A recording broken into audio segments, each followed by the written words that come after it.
your brain washed by attack. It's purely mental and its nature's not fit. It's meant to wake you up out of your brain wash. Yeah, when Moors study our Quran and questions for Moorish children, prosecutors and magistrates hate us in the admin buildings, challenging jurisdiction, paperwork sent first, no fiat, quenching their money-hungry, bloody credit thirst. Trustees benefit when they escheat your estate. That you thought was a provincial state is a big mistake. From corporate plantations, there's no escape or back door unless reserve rights on contract doors. Keep eyes open for, like you misplaced something. It's witchcraft when you hear caught and your heartbeats jumping. Extortion, past due letters, fake money, bounty hunting. Filing public records, papers with in-debt counties fronting to have authority, constitution approved. But those filed papers at the county doesn't stop the abuse. Might as well just put on the noose, shackles and chains on ankles, no boots.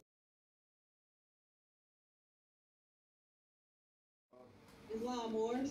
Islam, sis. Alright. Let's just get the prayer going. Face the east, 5 on the left, 2 on the right. Feet at a 45-degree angle. Allah, the Father of the universe. Allah, the Father of the universe. Father of love. Father of love. Truth. Peace. Freedom. And justice. Allah is my protector. Allah is my protector. My guide. And my salvation. By night. And by day. Through his holy prophet. Noble Ali. Islam. Moors. We got round two today with Sister Alzara Bey. One of the Moors out of Khalifa, so-called California. They just had the grand opening for their temple out there. So I want to give them some honors for that. Because this is what's supposed to be done. All right, this is what's supposed to be done. Moors are supposed to get down with the prophet. You get down with the prophet, start up a temple, and you start doing work. Because work needs to get done. So the work today is going to be a Skype presentation with regard to the connection between the Moors and the Mormons. Okay. Right? We've heard about them. We see them around here, you know what I mean, doing the quote-unquote missionary work. They got their little black name tags and stuff like that. You know what I mean? Those those are the Latter-day Saints, right? Yeah, sorry, no, I just want to make sure. Mormons, you're talking about guys like sort of who live in sort of a little bit out. Yeah, live out, kind of out the way. Yeah. You know what I mean? Exercising certain things that seem to be related. You know what I mean? To the sovereignty demonstration that Europeans are doing. As well, they have, you know, so-called whatever that came and brought them the knowledge of, you know, so they're following a certain protocol, right? Sister's gonna go in. We got about an hour and a half, 2 hours. So you know, questions, whatever. It doesn't have to relate to this. Whatever questions. They're in a different territory. They do a lot of different things out there. You know what I mean? So it's somebody who's versed to speak. And once again, Sister Alzara Bey, Moors and Mormons. Good luck. Thank you. Islam. All right. Let me say I'm known as Sister Alzara Bey. My name is Tauheedah Najee-Ullah. I'm the historian and head of education at the Moorish Science Temple 101 in California, Los Angeles specifically. And like he said, You're the historian and what? I'm sorry? You're the historian and what else is your title? Head of education. Okay, go on. Yes. If you want more detail on myself, No. I gave a better introduction in the last video we did, and I have a Google site. You can just Google my name and my page, my resume page, blog site thing will come up, and yeah. Because we're very, very, very active out here, so much so that it's spilling over borders, as you can see. And we're just trying to like encourage other Moors to be just as active, you know. I'm gonna go ahead and get started on the presentation, and I have to shut off my camera to show you my desktop so you can see the presentation. So I'm just gonna just moment. Goodbye. Here.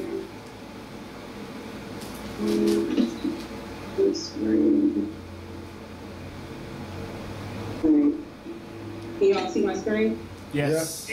All right, it's on. Okay, let's go ahead and get started here. All right.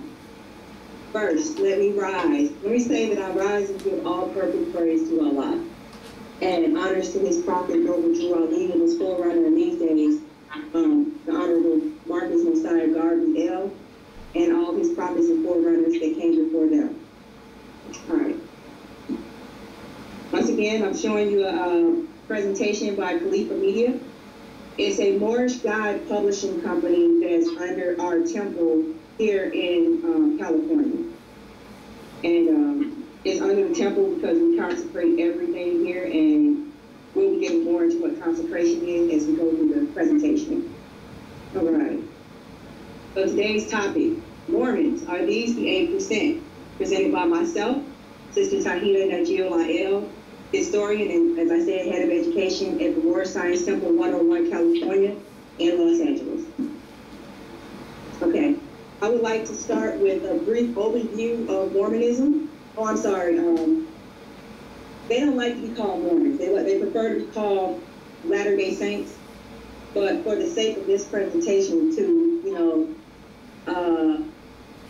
keep reminding ourselves of the connection, I will be referring to them as Mormons and their connection to the Boers. I'd like to start off, when I'm talking about other people, I like to start off with what they say about themselves. So then as I go through my presentation, I have to keep myself in check because I don't want to be saying something about them that they don't say about themselves, at least not at this point. So I have a short video, it's about 6 minutes long, that pretty much tells, it's their video. And it's a short video that tells the world what they want you to know about their church. All right. Just a second.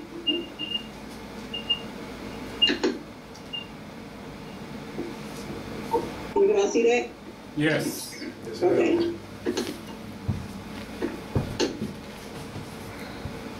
Can you hear it? No. Just a second. Just a second. It's playing in the wrong area.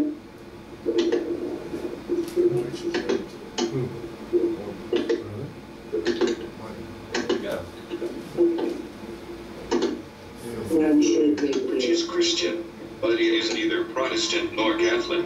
Rather, its members believe in the restoration of the original church that was established by Jesus Christ when he lived on the earth. What do these people believe that makes them similar to and all right, come on now. different from other Christians? Their most important. All right, I'm going to start this over because it's having trouble loading up. So maybe if I start it over, it'll load up while it's playing. All right, one more try.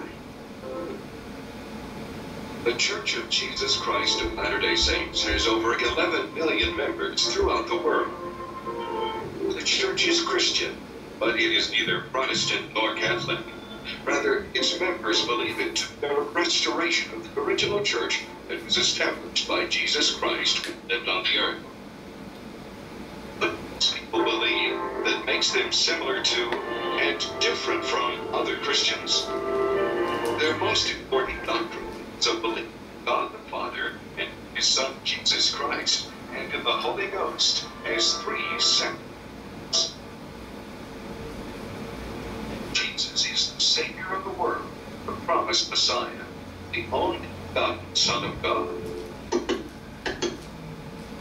Teach that he created the earth under the direction of God his Father, from whom inherited his powers of Godhood and divinity. He was born of the Virgin Mary, from whom he inherited mortality, thus becoming both fully God and fully man. Members of the Church of Jesus Christ believe that he suffered for our sins in the Garden of Gethsemane and on the cross of Calvary, where he sacrificed his atoning blood and died for all of humanity. They believe that he was bodily resurrected after 3 days in the tomb, and that he visited with his disciples. Belief in Jesus Christ as one's Lord and Savior is the beginning. Are known as the first principles and ordinances of the gospel.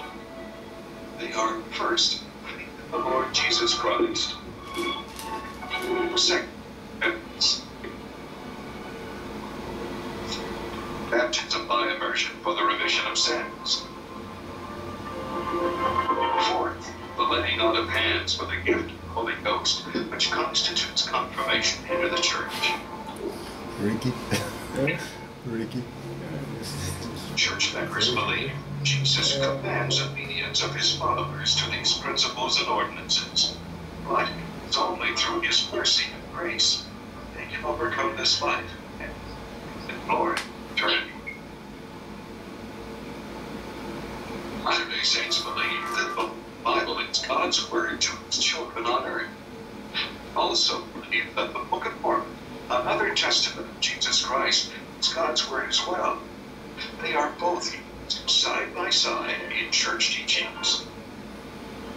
The church recognizes the need for divine authority to act in God's name, which is called priesthood.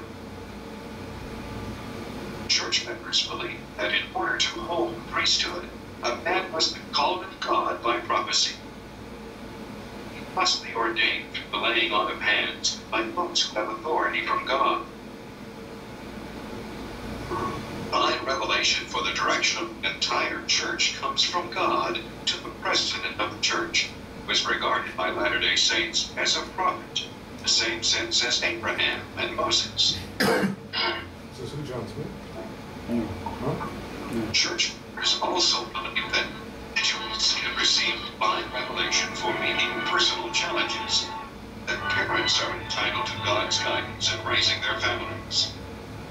An important belief of the Church of Jesus Christ of Latter-day Saints, expressed by the scriptural verse, in order that they might have joy. Happiness or joy is the real object and design of our existence. The Bible says that all people are the offspring of God. Immortal existence. As part of their Heavenly Father's divine plan, his children come to earth to receive their physical bodies, gain experience, and prove themselves worthy to return to live with him in heaven. Resurrection of Jesus Christ, all will be resurrected.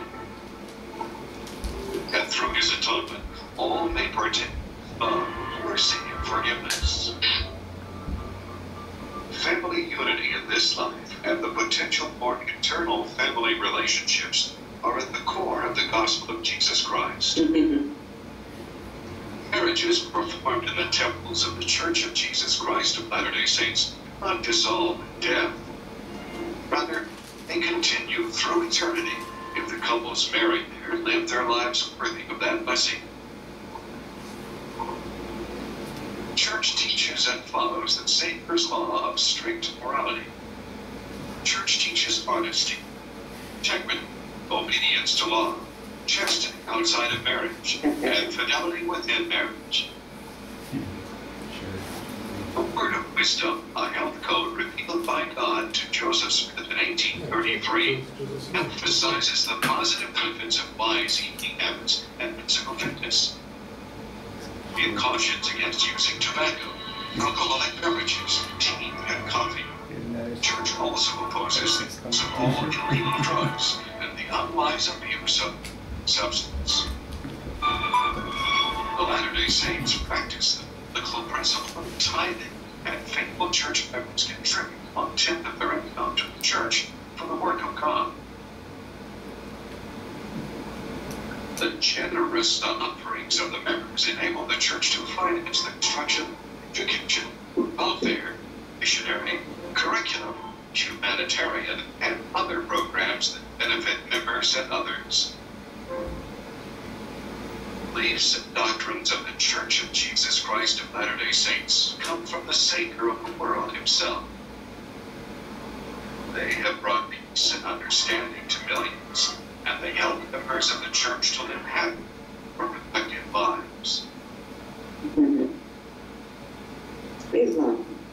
All right, so that was a brief overview of what the Mormons have to say about themselves. As you can see from just that short film, if you know any, have any, like, even just a shallow knowledge of Islam, you've probably heard a lot of Islamic practices in there, such as the tithing and the avoidance of European poisons as far as foods. That's the Mormon science or the Moorish science. And then staying away from alcohol and smoking, that's right back to Islam. So now I'm going to get into the presentation. The Book of Mormon. I'm a historian, so I'm going to start with the history of these people and then go into their practices and then draw a connection between those two topics and the Moors. The origin of the book. It was revealed to Joseph Smith over 20 to 30 years. He first had a revelation when he was about 14 years old. He grew up in New York, and he was out playing. The story goes that he was out playing one day, and he had a vision that God wanted him to do something, but he wasn't really sure what. And according to the story, he was having a crisis of conscience because at that time, during the early 1800s, there were all these different sects of religions sprouting up, and you can see them today. When you look at like Christianity, I believe right now they have like 20,000 different ways to be a Christian, and a lot of these sects started around the time when Joseph Smith was, he was in his most formidable years. He's between childhood and adulthood, and he's trying to figure out, my dad's this, my mom's that. The neighbors this, the people up the street are that. Everybody's doing something different. What's the right way to do it? So apparently when he was 14, he had that vision. And then 9 years later, when he was 23, he had another vision. And at that time, he had an encounter with Moroni.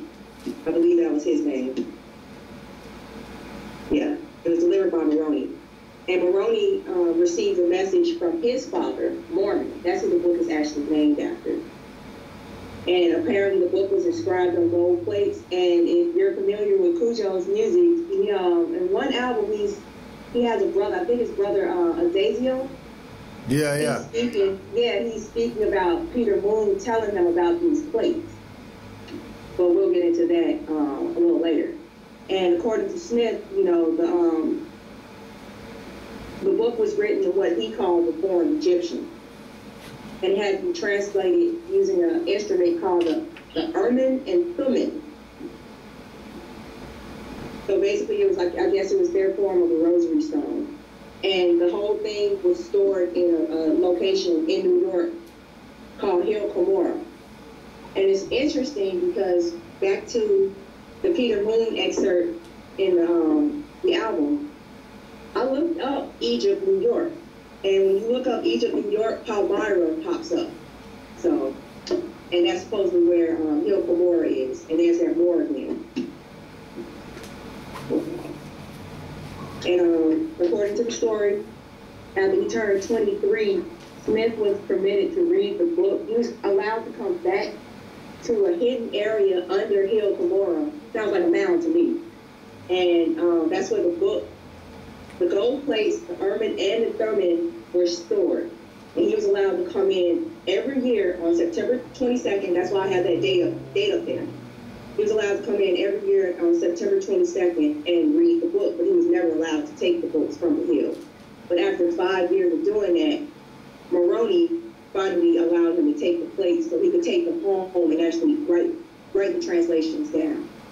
So it kind of sounds like Moroni was Joseph Smith's Bilal, where, if you're familiar with the story of Bilal and Muhammad, the prophet who wrote the Quran of Mecca, Bilal was the one who actually wrote it down.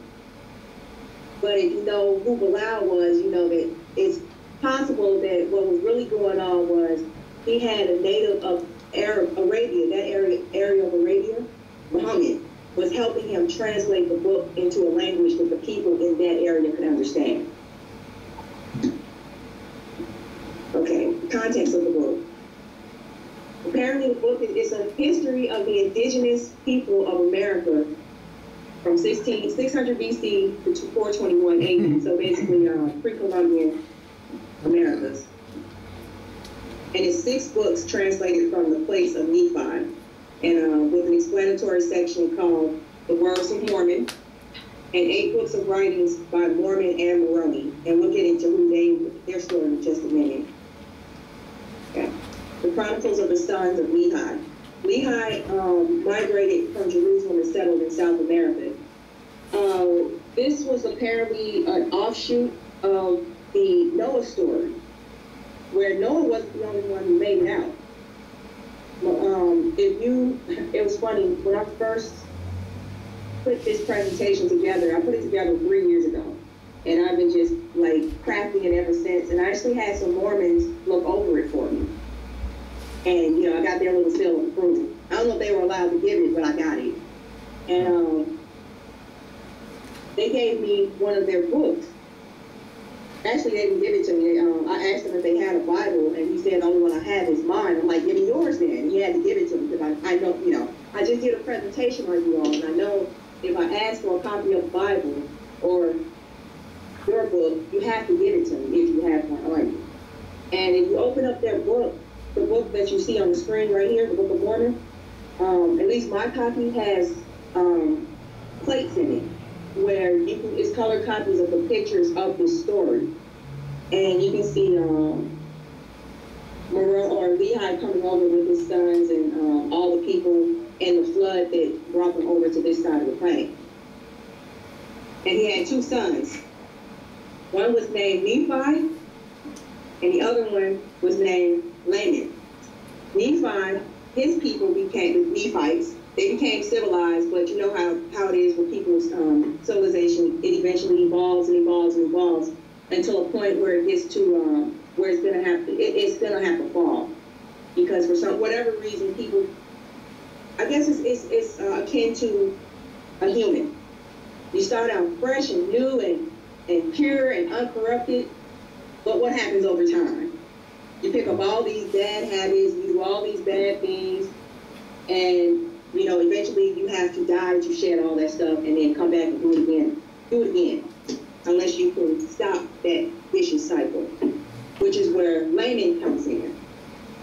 Laman, he and his followers became nomads and eventually rose up and destroyed their own brothers because they weren't following the law left behind by their father, Lehi.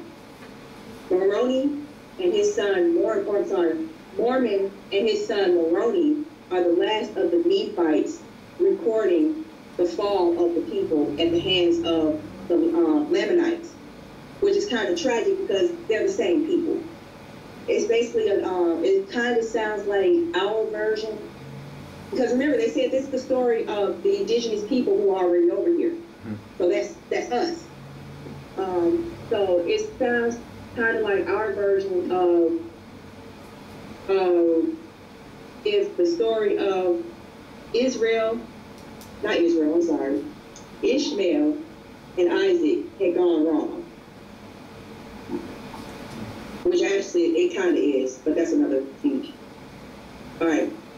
So after going to Hill Cumorah and reading the books in the presence of Moroni for 5 years, Joseph Smith was finally allowed to take the plates home so he could actually write them down and pass them to the other people who were supposed to be giving his message.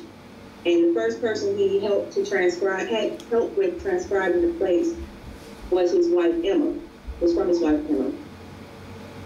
And for some reason,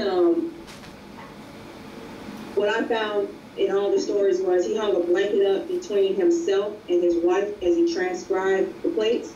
I'm not sure why.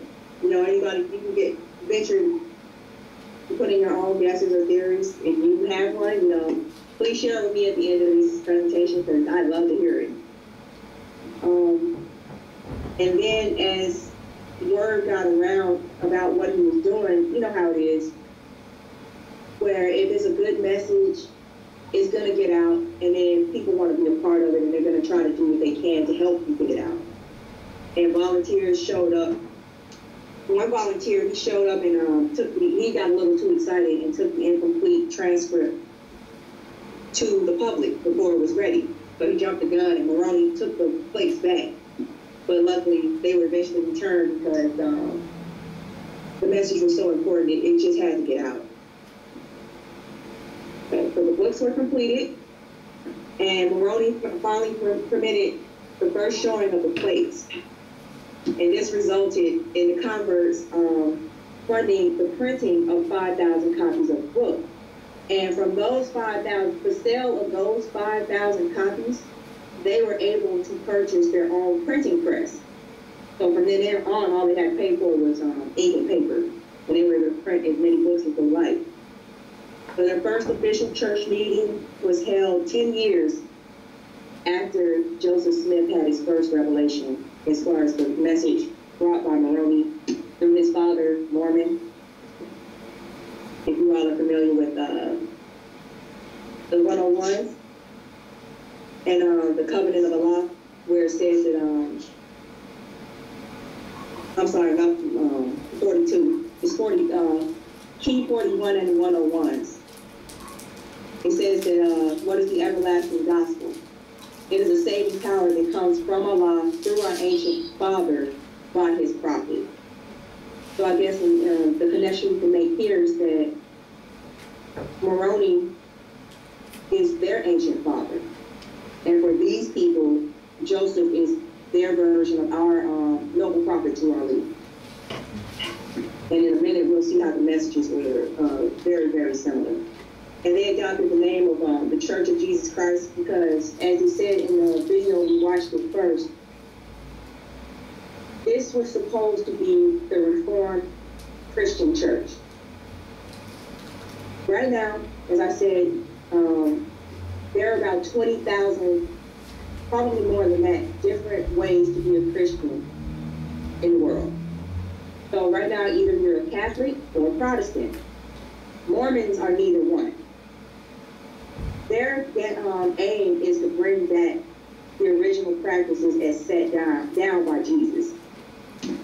So they're trying to be the Reformed Christian church, which is why they call themselves Latter-day Saints, because they're trying to come back and fix the mess that was caused by Catholicism and Protestantism. I hope I'm pronouncing that right. All right, so the church evolves, and the priesthood is quote-unquote restored. And they restore it by first appointing Joseph their prophet. And as you heard in the introductory video, he was not only their prophet, he was also the president of their church. The reason they have a prophet and a president is because there were quote-unquote two churches. One is the real church that he was instructed to, set it up and translate these plates and use the message to set up your church. That's the round stuff. That's the organic temple. That would be our version of the Moorish Holy Temple of Science. All right. The Church of Latter-day Saints is the corporate soul. You can't have a prophet over that. You need a president because that's a corporation. So these people were practicing this stuff all the way back in the 1830s. So in order to revive the church, the first thing their appointed prophet did was appoint a council of 12 apostles, just like Jesus had. And the church rules set, as they said, they were set, and Joseph received revelations, and they're still following that practice today. And the Book of Mormon contains all the information on how to run the church in modern times, just like our Quran does. The Holy Quran of Mecca and the Holy Quran of the Moorish Science Temple of America. They're both law and instruction books. And new laws, just like with ours, new laws and rules were to be agreeable to the laws of the country because they were part of the country, but not necessarily parcel. Unlike ourselves, if you're not familiar with that term, parcel, you're part of it as in you're participating in it. The parcel part comes in as in, if I'm removed from this situation, the situation no longer exists. And that goes back to the speech I gave 2 weeks ago, where you can't justify setting up anything on somebody else's land unless you get them to participate.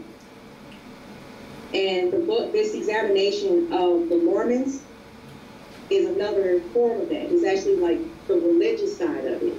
The setting up of the United States is kind of funny how all this stuff, if you look at it, how it's all working out. The setting up of the United States was the setting up of the corporate soul. But the problem with it was, this corporation has no soul. It's like of the devil, as you can see by the way they act when they go around the world. So here comes the Mormons. And they're almost backtracking. They're doing it backwards. But I'll get into that as we go along. It'll make more sense as we go along, I promise. All right, troubles ensue, as they usually do. So 1830, this is right after the church was just set up. They had printed their books, they were setting up their churches, they were going out getting converts, they were setting up their government, and Joseph gets arrested for being disorderly. He's setting up all of this ecclesiastical government, and he gets arrested for upsetting the whole country. And right now he's still in New York, a little corner of New York. And they say it's all because of his book that he's preaching. It is interesting who, as you can see, who it was that sought the arrest warrant to get him locked up. It was the local ministers. And why? Because they were losing church members. But, it's not about the members, it's about what the members are bringing into the church, namely the money. Because, the business, I can't remember who said it, I think it was Eisenhower. No, it was Coolidge, the guy who signed the Federal Reserve Act. The business of America is business. These people are fine until you start messing with their money. And you can see these men of God are the ones who had, they went to the men of the state to have another man of God arrested because he was messing with their money. So, and it kind of backfired because the Mormons had 40 members at that time. But because of this scandal, 20 more showed up over the next 3 months. And this only increased local resentment. All right. So the following year, they decide that they had enough, so they decide to head west. And Smith proclaims that Missouri is the place where they're supposed to set up their new Zion and gather all these Latter-day Saints so that they can have their survivors ready for when the world is wiped out, I guess. I guess with the flood of fire this time, and he's trying to make sure that a portion is actually saved. And he says, no, we're going to leave New York and we're going to go to Missouri, and that's where we're going to set up shop. And they set up a temple in Independence, Missouri, and everything was going fine for a while. But of course, you know how it works.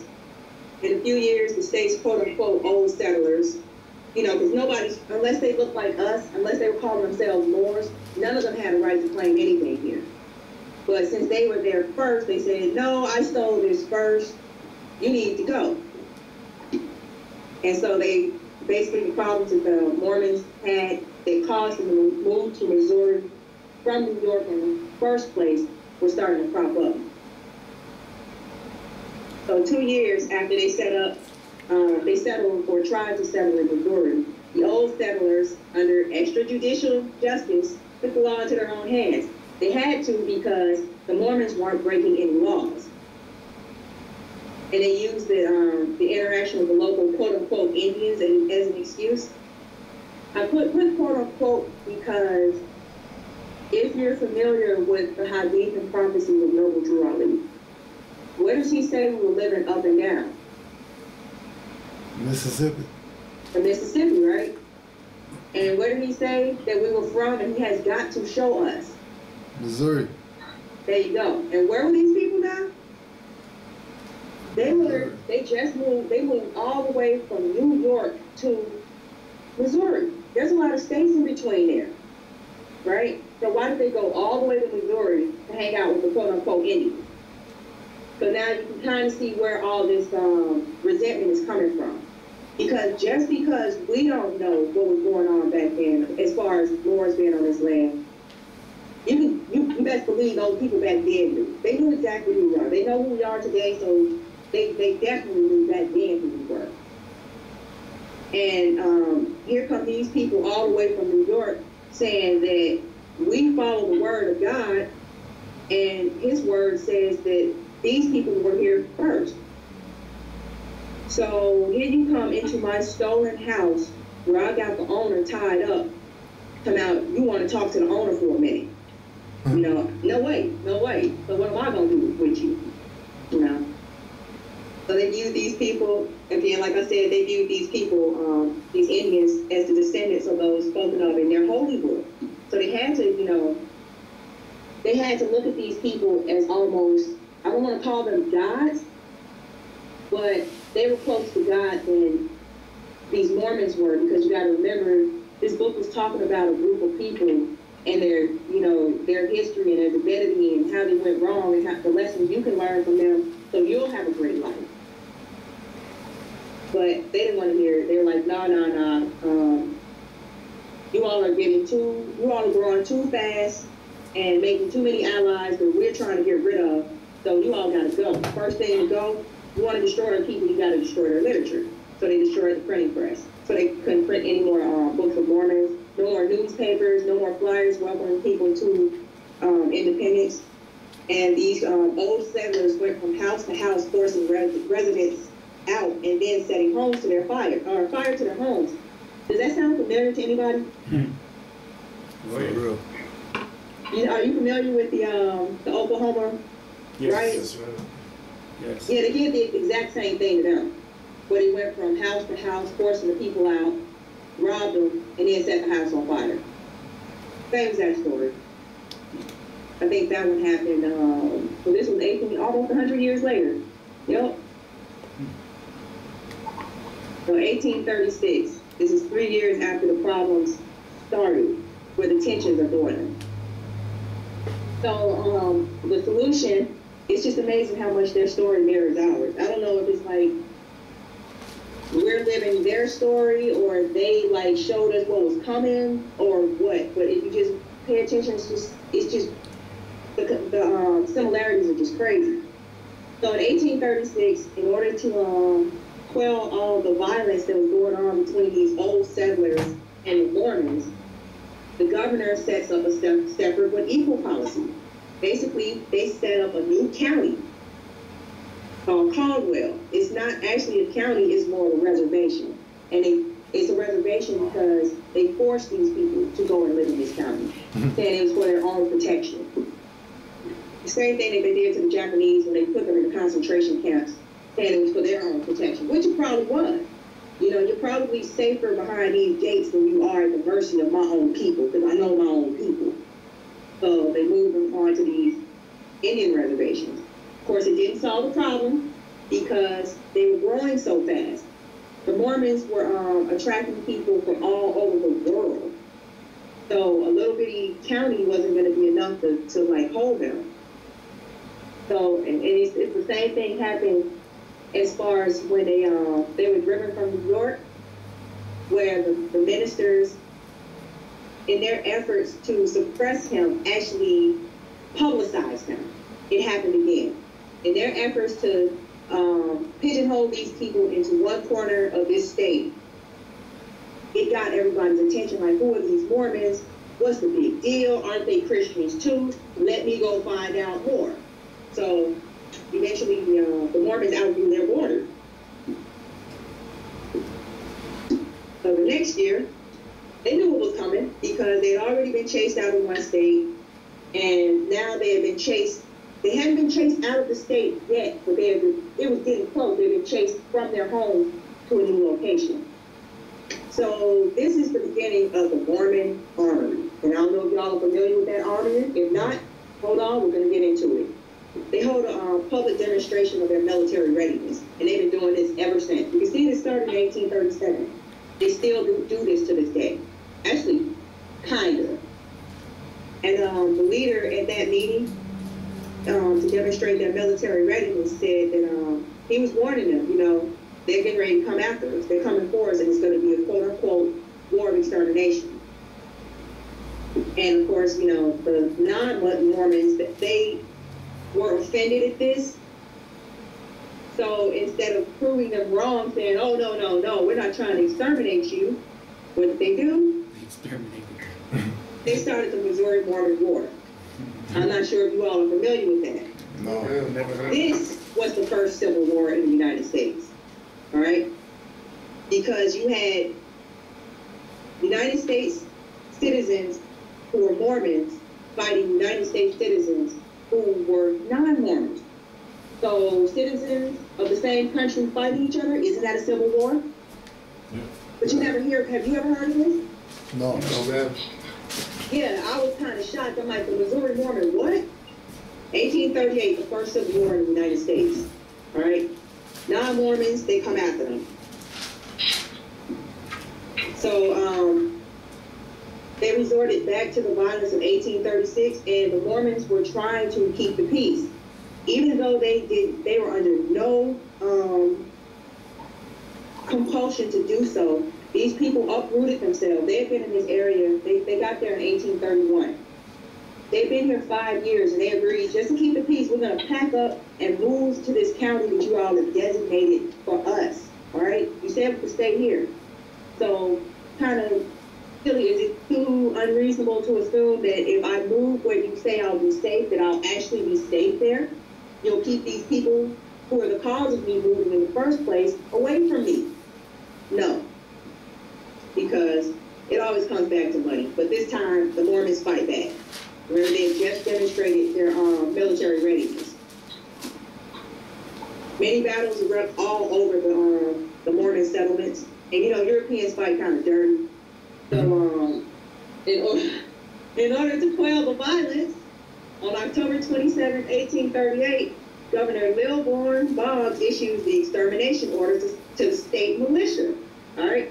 Yeah, and that's exactly, if you Google it, it's the Missouri Mormon Extermination Order.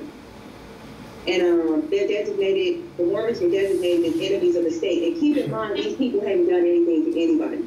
Again, kind of sounds like our story. And the reason why he was able to get away with doing this, because that's like, okay, are you ordering the murder of innocent people who, you know, they're armed because they have a right to be armed as United States citizens, and they haven't done anything to anybody. How can you order their death? Oh, well, we're not ordering their death. We're just giving permission. Isn't that messed up? Yeah, that's what happens when you read stuff. Like, wait a minute, all right. Because I'm like, how did they get away with this? Right? So 1838, so he gives the order on the 27th. On the 30th, 3 days later, armed mob attacks the settlement, driving women and children into the woods, right? 19 men and boys remain behind to defend the area, and they get all 19 of them were killed by the bomb. Smith and his leadership surrendered just to stop the fighting. And their surrender was enough to stop the fighting. They didn't arrest them. They didn't imprison them because they had no charges to keep them on. So in order to, this time they were like, okay, we're going to let you out. We're going to do you a favor and just let you out with a warning, you know, because we can't actually do nothing to you. But you got to leave the state. Because the extermination order is still in effect. So they packed up and they decided to move across the Mississippi from Missouri into Illinois just to get away from the mess. And they didn't go back because the extermination order wasn't lifted until 1976. Wow. So for 136 years, it was permissible to kill Mormons in the state of Missouri. Gotta wonder why. What did these people do that was that serious when you kept that law in place for 136 years? And don't think that folks forgot about it, but the Mormons were trying to get it lifted because nobody wants to be walking around talking about if I step foot in this state, you know, even if I'm just passing through, trying to get to Utah. You know, folks in this country in this state got permission to kill me. Not, you know, it's not an order, it's just permission. So they crossed over into Mississippi, right? And this is in the winter. It's October, right? So they fight for 3 months. So October, November, December, and y'all know what the weather is like up there. It's not no better. It's just a little further south, so no, it's no better down in that area. Nauvoo, a beautiful city.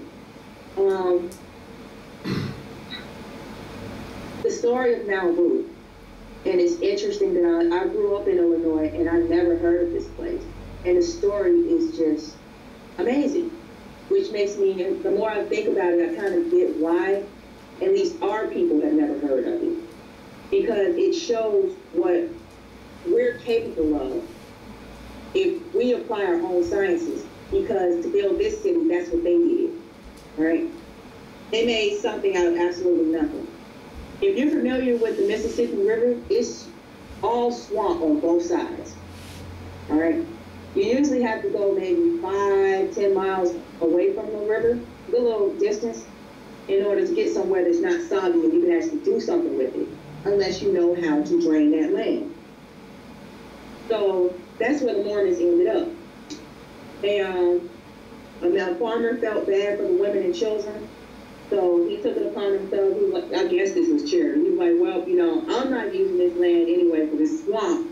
Y'all welcome to it. So they settled there. They're like, well, we're gonna make, you know, take some lemons and make some lemonade. And yeah, the Mississippi is a trip. It's like the original name of the Mississippi, the native name, because I actually did the research, is Najee-Ullah, all right? What does that sound make you think of?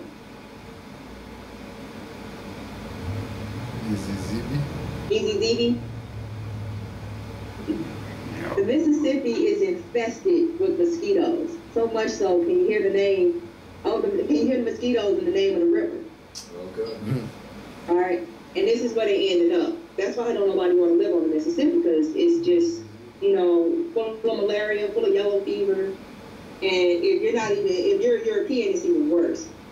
But they were determined to make it work because they were self-sustained, self-sufficient. They had the people. That's all they needed. And so all the residents provided for the needs of all the people. And what they didn't have, they were sent out to find. So, oh, we don't know how to make bricks. Go find a brick maker. We don't know how to make guns. Go find a gun maker. And they actually found a pretty good one. All right, and that's going to be a really important part of this story as far as their transition from Illinois to Utah. All this torture that is messed up, you know. These are European Christians, excuse my language, catching hell from other European Christians. And the worse they do these people, they're like Super Saiyans. They just keep coming back better and better every time their own people try to mess them up. So they drove across the river into the swamp, so they had to go find people to help them drain the swamp, build the buildings, teach the children, grow the food, which helped them to spread their message even faster out of necessity. So, the first building they built was Joseph Smith Red Brick Store. Actually, it wasn't the first building. They were building little shelters as they went along. And you can look up documentaries where it talks about all the experiences they had where the living conditions were horrid, but they just, you know, maintained the faith. Like, we're just going to, you know, start out with the kitchen, add a bedroom to that kitchen, and add a bathroom to that bedroom, and keep it going. And eventually, you know, they had enough people and enough resources. They started building. The first thing they started making was bricks. How smart. They built Joseph Smith's Red Brick Store. I love the story of his brick store. On the first floor, it's a two-story building. I think that's the picture of it right there. That's their temple. And I think that might be his brick store. The thing I like about the way they had the city set up, everybody had a house, right? And attached to your house was another, like, work area. And whatever it was you did, that's what that work area was for. So in his case, since he was the prophet, you know, the brick store was his home. On the second floor, it had the administrative offices, the tithing office, which is kind of cool, that they were collecting so much money that a jar wasn't sufficient anymore. They had to open up the whole office. And it was the temple headquarters, of course, and it's also where he kept his offices. And their lodge room. Their lodge room was equivalent to, in my research, they were calling it, that's where they held their Masonic meetings. But if I'm not mistaken, Mormons aren't Masons for the same reason we aren't Masons. We don't have to be. You know, I have the science, I'm not learning the science, so what do I need to be part of a little secret society for? You know, for those who are sincere, oaths are not necessary. And there's a large council room where most important issues were discussed. The Pendleton Law School, like I mentioned, everybody got a house, and you had an extra work area to apply your trade. And one of the first places they built after they built their temple was the school. This is what we've been commanded to do. Build a temple and set up a school. And it was in the back of one of the members' homes. 70s Halls, which I thought was an interesting name. And that's where they performed worship and held lectures. And it was also the home of the first library in Nauvoo. And they also used it as training space for missionaries to go and bring other converts back to Nauvoo. And how well did this work? Little too well. They were becoming too successful because Mormons, just as they do today, Mormons shop with Mormons. That's why they're more, they own more property and have more money than the Catholic Church now. They've been passed them up. So local residents didn't like it because they were only shopping with each other. Churches didn't like it because their members were leaving in droves saying, wow, look how much better your life is than mine.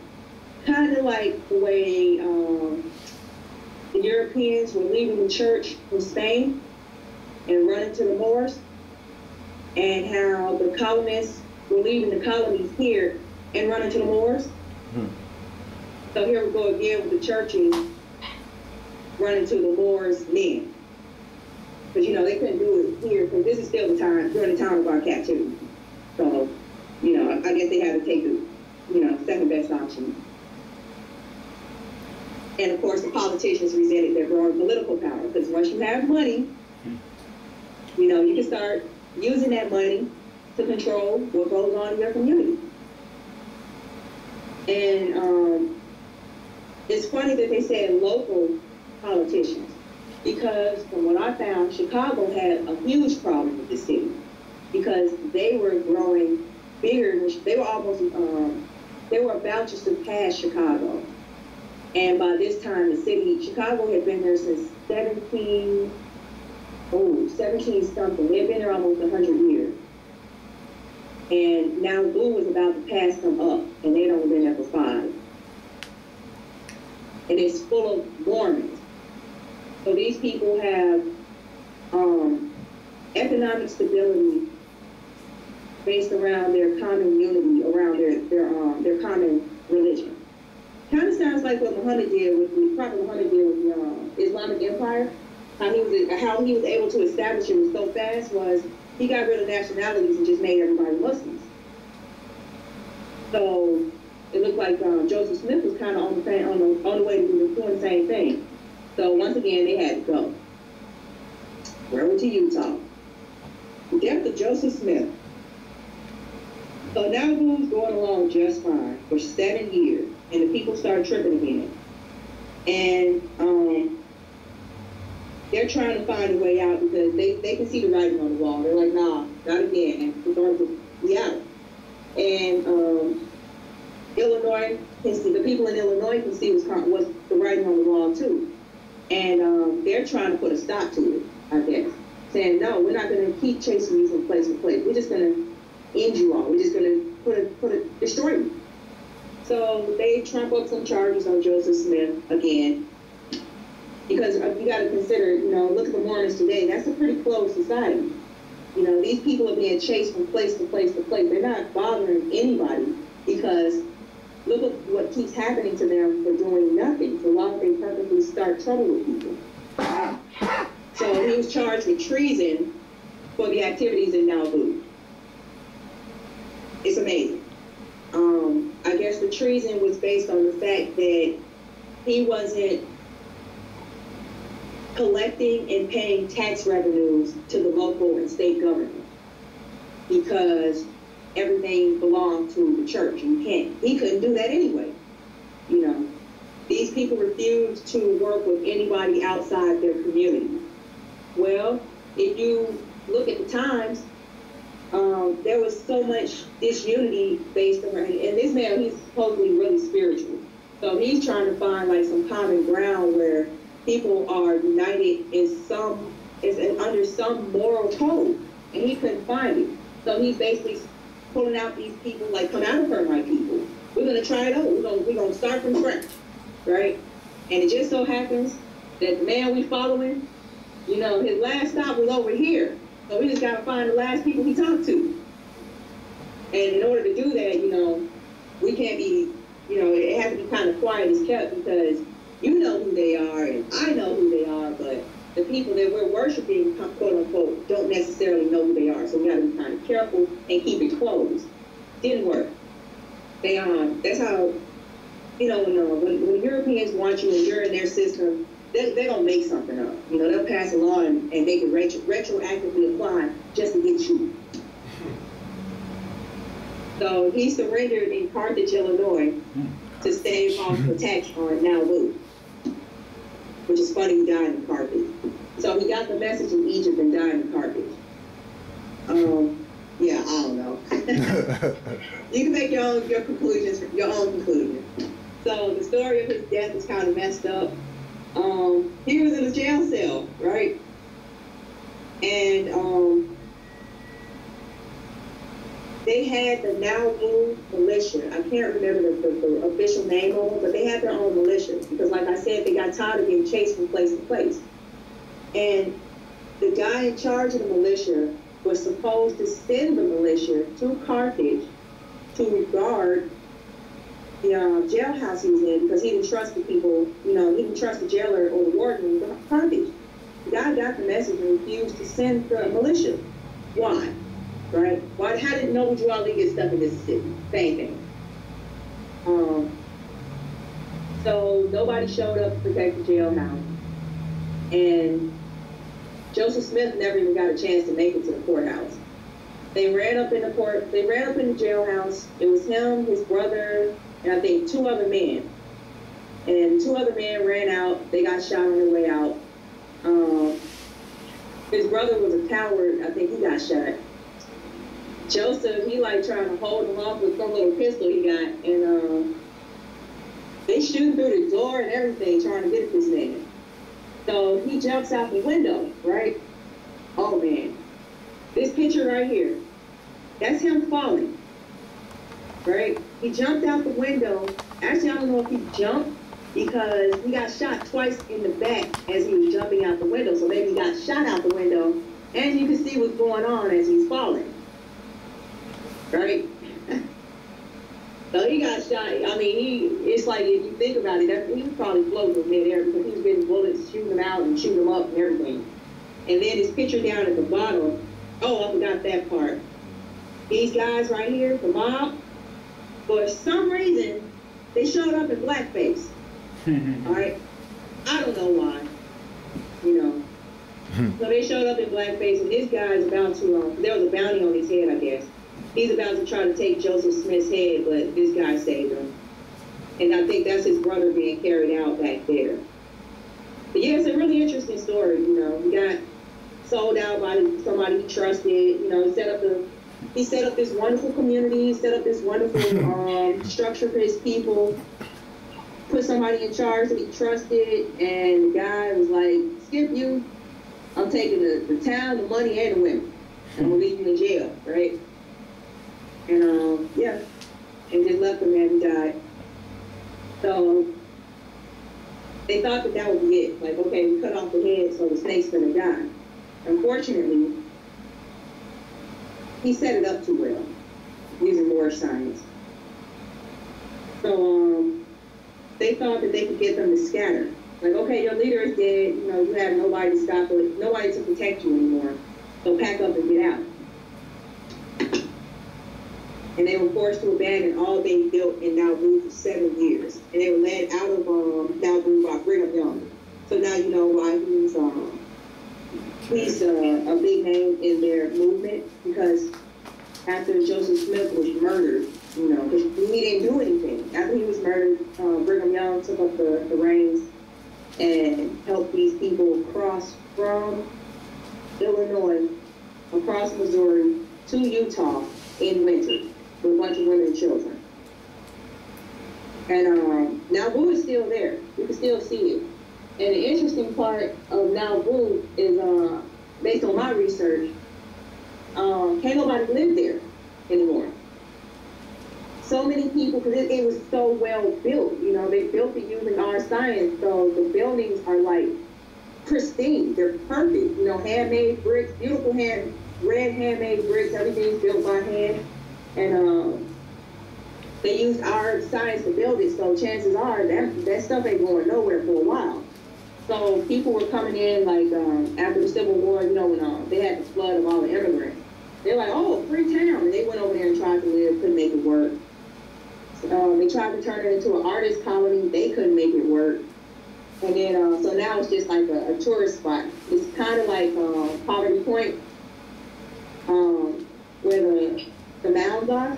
If you notice with mounds, you can't grow nothing on the mound. So I don't know what these Mormons did to Nauvoo, but can't nobody live there now. So back to them crossing over to Utah. Okay, what's going on? All right, here we go. All right, why Utah? Well, I guess they figured Utah, it was Utah territory at that time. And it was still a territory because they couldn't get any European territory, all right?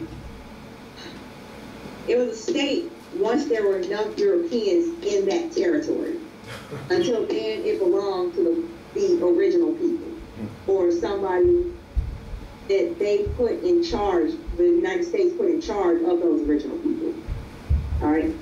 So Utah territory, they couldn't get enough Europeans to move over there because it was a desert, it gets too hot, and nobody could figure out how to make a living out there. You know, they couldn't figure out how to start. The Europeans couldn't figure out how to get agriculture going. But somehow, some way, the Mormons figured it out. They figured out how to turn the desert into an oasis. I wonder how they did that. I don't wonder, I actually know. More science. So once they were pretty much settled, they were getting settled in Utah, they figured they were safe, surrounded by, you know, desert on four sides. They started sending their apostles out again to get more members. And this time it went international. I guess that was their attempt to incorporate some body shields. Because if you're a United States citizen, the United States can, or at least that state, let me back up. If you're a state citizen, that state can move against you however they please. But if you bring in people from outside that state, when I say states, I'm talking about nation states, all right? So you bring in somebody from outside your state, and if anybody tries to interfere with what you're doing or try to harm you, they're doing the same thing to somebody that they can't do that to. Mm-hmm. So it kind of slows their roll a little bit. Like, okay, we could attack you in Missouri, we could attack you in Illinois. We can't attack you in Utah because now there's that British guy in the way. There's that German guy in the way. And their people might have some problems with this if we come over there messing with them. So, well, you know, y'all in the desert anyway, we'll just leave you alone. Sister Z. Yes. Quick interjection. What you were just talking about with the international community, is that would be similar to the oral statement that's talking about Chinese and Turks and whatever being part of the temple? Yeah, the approved nations. Right. Yeah. Strength in numbers, right?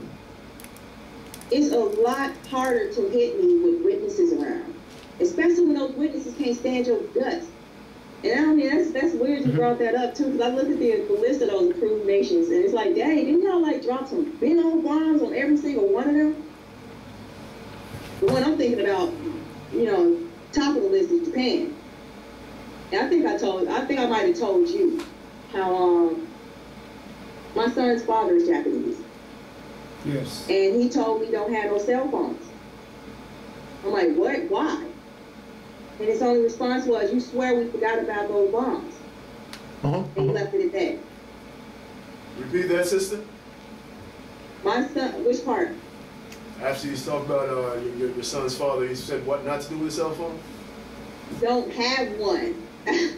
Because? Yeah, he said if you gotta have one, don't keep it next to your head and don't keep it in your pocket. Gotcha. Yeah, I'm like, what does that mean? I'm like, well, and he just left it alone. I'm like, okay, I'm gonna do my own research. And I'm like, okay, I see where most of the cell phones come from, you know. And here goes one of the children of these people with some long memories, all right? These people they can't take defeat very well. You know, if my daughter get caught kissing somebody, I'm gonna disembowel myself, you know? And I'm gonna let you drop a bomb on me and kill over 1 million of my people and let you get away with it?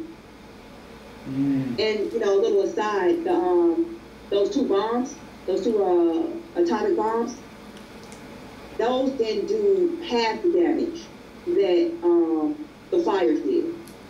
Right. Yeah, because they set all those cities, because Japan was made out of wood, basically, at that time. And all it took was a match. They were dropping lit matches on these people. More people burnt up in the fires in Tokyo than in Hiroshima and Nagasaki combined. Yeah. But they don't talk about that part. You know, you swear, like I said, these people got some, I plan out 7 generations, right? These people plan out 270 years. All right? But yeah. So yeah. That's for real. Yeah. So yeah, that's a good point. We need to do something on those improved nations and start making friends, for real. Invite them over for dinner. You know how the United States goes from place to place, helping people that didn't ask them for nothing. What if we actually ask them folks to come over here and help us? So I don't even get a nice little response. Okay, so within 20 years of setting up, I think it was Salt Lake City, more than 40,000 residents. And when you consider that this was before the time of motorized vehicles, that's amazing. You got people coming from, you know, they crossing oceans and then journey, it don't matter which side of the continent you're coming in on. That's a long journey to get to Utah. And you gotta go through desert to get to where you're going. This time, in order to keep what they had worked so hard to build, they issued a notice of military readiness. Right? And this comes back to the, I said they got some really good people to come and join them in Nauvoo. I cannot remember the name of the gun maker. It's one of the major ones. I don't want to say Winchester, but it's one of the major gun makers. He moved, no, his son moved to Nauvoo, right? And brought his skill with him on how to make guns. So the Mormons today don't buy guns. They make their own. Woo! No one has any idea of what their armory looks like or what's in it because they make everything themselves. All they can tell you is we have 5 basements. Part of it is used for a warehouse. Part of it is the army. They won't say what, right? But yeah, they straight. Because that's what, you know, like I said, no one outside the temple knows the true extent of their armament. And unfortunately, they can't pull a Waco on these people because they don't know what they have. Because they didn't buy any of it. Waco was easy. Because all they had to do was go into the records and say, you know, let me see your transactions. And I know exactly what you got. What you going to do with these people? And they're just as good at killing as you are. Because they're your people. And then they got a little extra bonus. They're using that board of science on top of it. So you might want to leave them alone. All right, religious practices. Now that we've done with the history, now you know how they ended up in Utah. Started out in New York, got chased to Missouri, chased to Illinois, and then chased to Utah, and that was it. All right, they were like, nope, you know, bring it. Basically, they said bring it. They issued, as soon as they got there, they were straight. They issued a notice saying, come on. All right. So now we can get into their religious practices. They are Christians, but not quite. While while they do believe, as you saw in the first movie, that Jesus is the Savior or the God of this world, and he's the Father. They're still Christians because they have the Father, the Son, and no mother. So I don't know where she's supposed to be. I guess she's still up in heaven somewhere, the heavenly family, where they say that you're okay. Let me back up. I'm trying to make sure I got the story straight because it's a cool story. This world, okay, they believe that if you go through life correctly, you get exalted into godhood. All right? Once you've been exalted into godhood, you get to become God of your own planet. All right? In the case of planet Earth, the God of this planet is Elohim. His son is Jesus. All right? And if you know who Elohim is, goes right back into why they were freaking out over Mormons hanging out with the quote-unquote Native Americans. All right. So the heavenly family for Earth is headed by Elohim. All right? And you're supposed to be following the guidance of his son, Jesus Christ, so that you can become exalted to godhood and go on and get your own planet and do the same thing. And have, like you're a God. You can have thousands and thousands of heavenly wives and thousands of heavenly children who come down to your planet and manifest through your bloodline and carry out whatever mission you have set on your planet, if that makes sense. All right. And they actually have a pretty cool cartoon on them. It's really neat. The other part about them that makes them different from Christians is their missionary work. And yes, Christians, especially Catholics, did do missionary work. But the Catholic version is more like mercenary work. The Mormons are more like missionary. The Catholics went in with the intent to rob, kill, steal, and take it back home. I gotta give it up to the Mormons. Where they go, they leave stuff behind. Like drinking water, food, temples, whole villages, all right? So I gotta give it up to them. They do. So, we gotta stop being so hard on the ones we see, because the ones who are like outside of the country, they're doing like some amazing work. We might not necessarily agree with it, but they are helping people, whether they're Jew, Christian, or whatever. They would like you to come over to their side, but kind of like the Muslims, it's not, there's no compulsion in religion. Their law of consecration.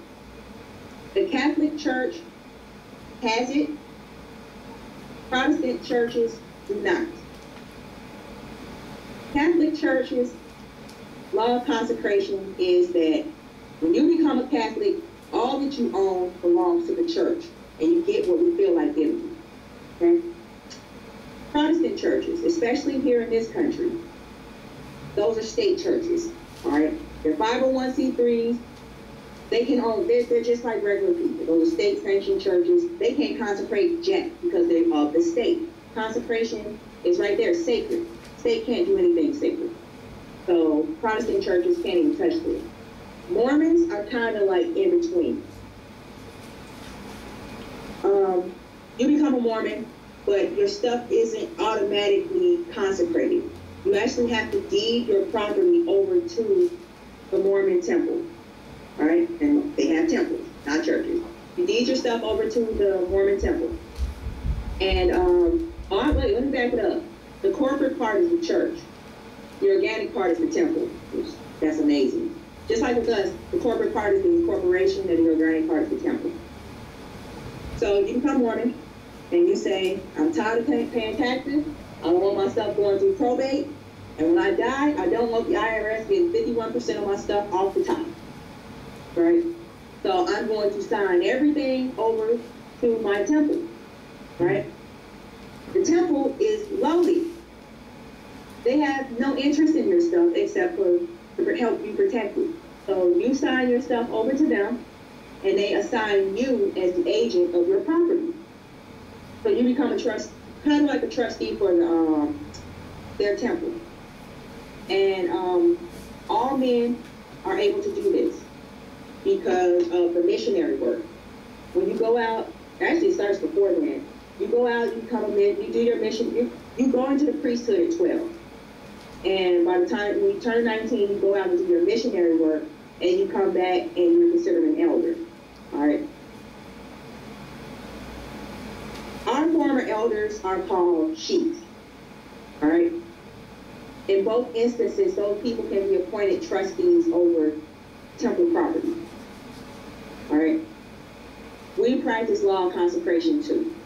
Actually, the prophet consecrates the whole planet. All right, but that's a whole other class too. It's really cool class. We should do that one too. All right, and the path to Godhood. Christians say that there's no way to the Father but through me, through Jesus. All right.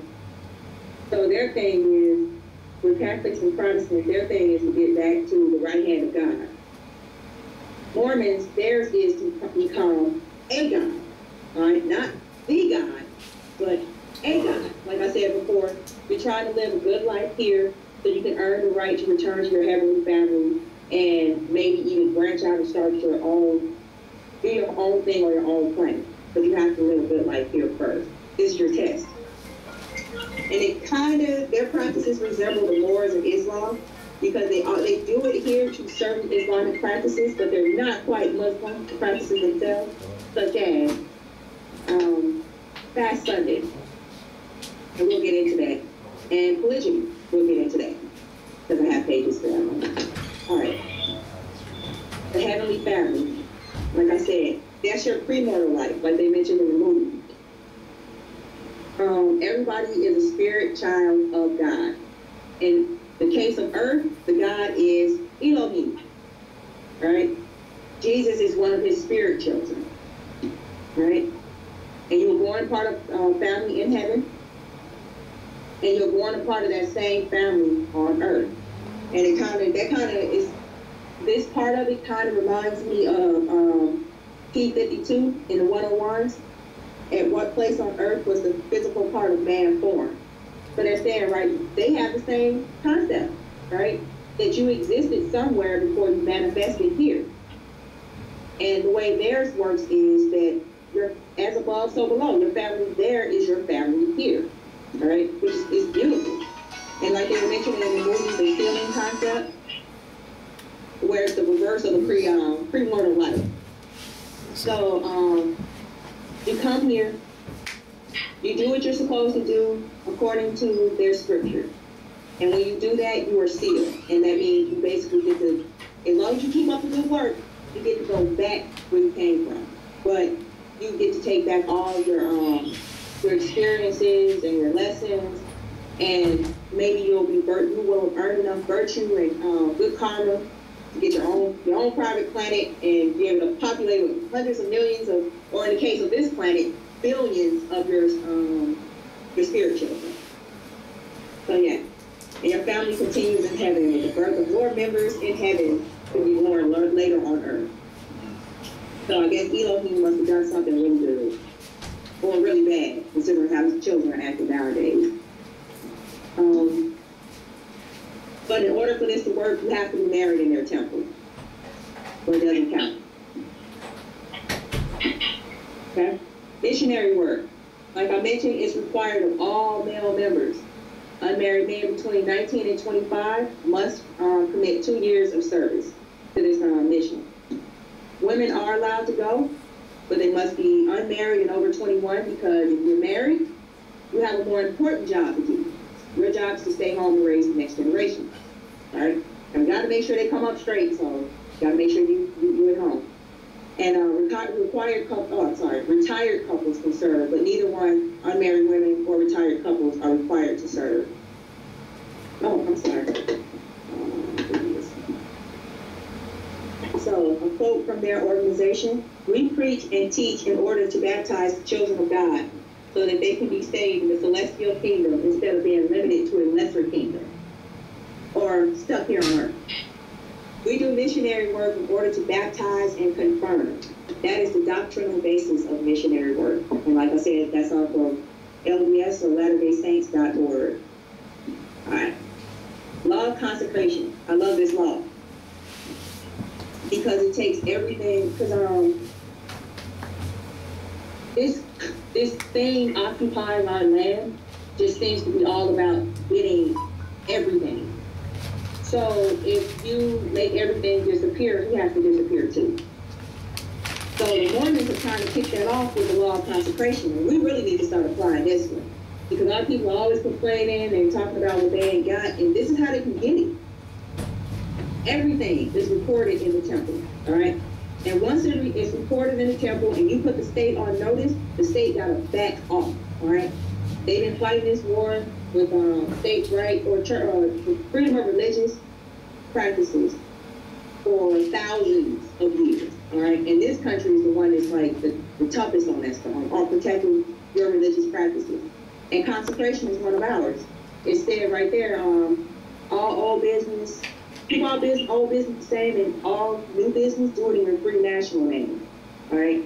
So put everything in the name of the church, in the name of the prophet. Everything's recorded with them. Birth, death, marriage. They record their businesses and, trademarks, copyrights. We're doing the same thing. And it's not like it's even that hard. You know, you get a little file box and slap the word registry on it, and there you go. And just because you consecrated it, the state can't say boo. All right? Personal business is not a matter of public record. Just like with the church, right? The only thing that you know about me is what I choose to tell you. And none of it can never be subpoenaed, because you would have to appeal to the highest jurisdiction, and that highest jurisdiction doesn't even want you here. All right. So the temple's records cannot be intruded upon, and it serves to protect those protecting or practicing polygamy. So you don't have to be, oh, I got this woman just living with me. No, she's actually married to you before God, not before the state, because who cares about the state? That's about to go away anyway. All right? Okay. Mormons for Mormons. They patronize. This is the other part of the law of consecration. If you're calling yourself a good Christian, a good Muslim, good Hebrew, you're going to do as much as you can to show how much you support that lifestyle, right? So, like for instance, if I'm a good Muslim, if I see a shop, you know, a burger shop with a Star and Crescent over it, I'm gonna definitely go there. I'll go on my way to go there before I go to McDonald's, because that's supporting my beliefs, right? The Mormons do this in mass. They only patronize each other. And if they can't find a business run by a Mormon, all right, they'll go shop for that, go outside their community. But they'll probably only do that once, because that's seen as a motive to start a similar business by a Mormon. All right, we should be doing the same exact thing, all right? Everything, I tell my children, when we walk around, we're on the bus, driving around, like, take a look around. We are, everything you see, all of those stores are about to be empty. Which one do you want? And even if they're not going to be empty, you can do the exact same thing, except it won't be the exact same way, and nobody else can do it the way you do just because it's you doing it, right? And the Mormons, they see it the same way. Like, okay, how many plumbers are in this town? Ain't not one Mormon plumber. Guess who it's about to be? And now all those Mormons are going to just start shopping with him. We did the same thing. I remember seeing it when I was growing up in Chicago. How I remember going to a regular daycare. And then this one sister said, I'll take a few children. Next thing you know, she had 40 children in her house. All right. So what happened? She couldn't do it, so she started begging and pleading. The next thing you know, this other sister, she opened up a daycare in her house. Actually, it was two of them. And now they get to stay home and get paid to stay home with their children while watching our children. So everybody's children, like, well, I might have to go to work, but at least my children are staying with people with the exact same beliefs that I have. You know? And the money stays in the community. Right? Right. Half the godhood. exaltation. That's what it's called. So if you lead a good life, you know, as a spirit child of God, you can become gods and goddesses just as Jesus Christ did. All right? Joint heirs of Christ, as they call it. This is cool.